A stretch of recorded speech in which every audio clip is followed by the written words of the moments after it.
Rencontre à 20 h.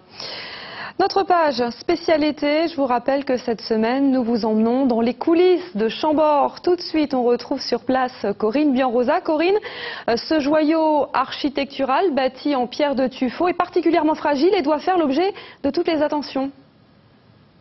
Oui, exactement, Marine. Et voilà, nous sommes ce soir, vous le voyez, devant cette somptueuse façade nord du château, la plus belle, celle qui est la plus photographiée par les 5000 visiteurs qui viennent ici tous les jours et dont plus de la moitié sont étrangers. Alors, le domaine de Chambord se transforme énormément depuis quelques années. Nous en parlerons tout à l'heure avec notre invité, qui est Pascal Thévard, le directeur des bâtiments et des jardins. Mais pour l'heure, je vous convie au toilettage quotidien du château et de ses 426 pièces. Le jour se lève sur la demeure de François Ier. C'est l'heure où Nathalie prend son service. Nathalie fait partie de l'équipe de nettoyage du château de Chambord. Je suis arrivée pour faire une saison, on va dire entre guillemets, de dame pipi dans les toilettes publiques. Et de fil en aiguille, je suis restée depuis maintenant très longtemps. Très longtemps, c'était il y a 21 ans, au temps où le château était vide. Depuis, les pièces se sont meublées. C'est plus de travail pour Nathalie. On rentre davantage de poussière parce que ça rentre davantage de cailloux, c'est plus sale. En plus, on est en pleine période estivale, donc c'est normal, c'est tout de suite beaucoup plus de poussière dès qu'il y a beaucoup de monde. Un étage au-dessus, Walter s'occupe des parquets.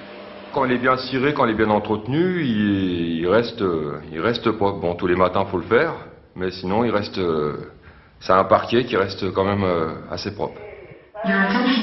7h30, l'alarme retentit dans le château. Ok, reçu, donc comme d'habitude, tout le monde dehors. Le protocole, c'est que tout le monde descend du château par mesure de sécurité, vous-même y compris. Désolée, c'est indépendant de notre volonté. Pas d'incendie, juste un pigeon ou une chauve-souris qui aura déclenché les systèmes de sécurité. Après avoir ciré quelques 300 mètres carrés de parquet, Walter s'attaque aux célèbres terrasses de Chambord.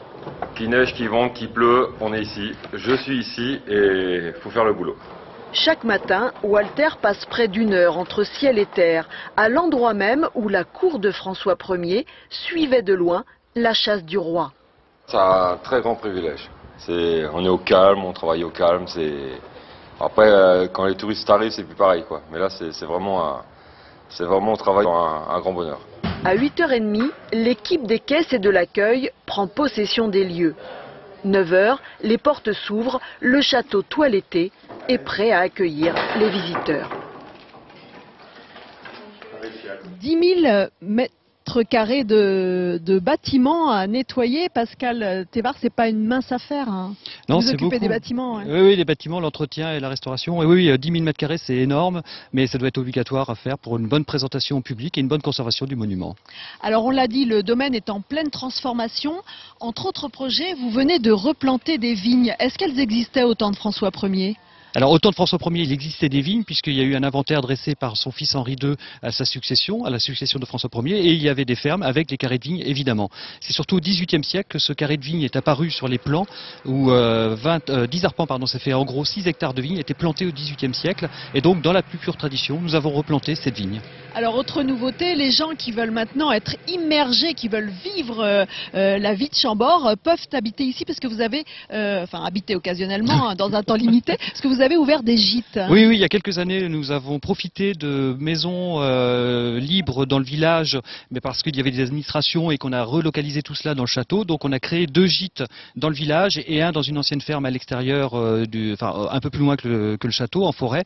Et donc ces gîtes permettent aux touristes de venir passer quelques jours agréables, une semaine ou un week-end, au pied du château. Alors une petite exclusivité, vous allez refaire les cuisines du château et on pourra bientôt les visiter. Oui, c'est pas le cas ? Et non, c'était des pièces complètement désaffectées et depuis quelques années nous avions ce projet et ça y est, nous passons à la phase réalisation. Les travaux vont commencer en septembre, il y en a environ pour 4-5 mois, donc il faut patienter, mais au mois de mars, normalement, au public, en visite libre, on pourra découvrir les cuisines du XVIIIe siècle, les cuisines du marquis de Polignac dans le château.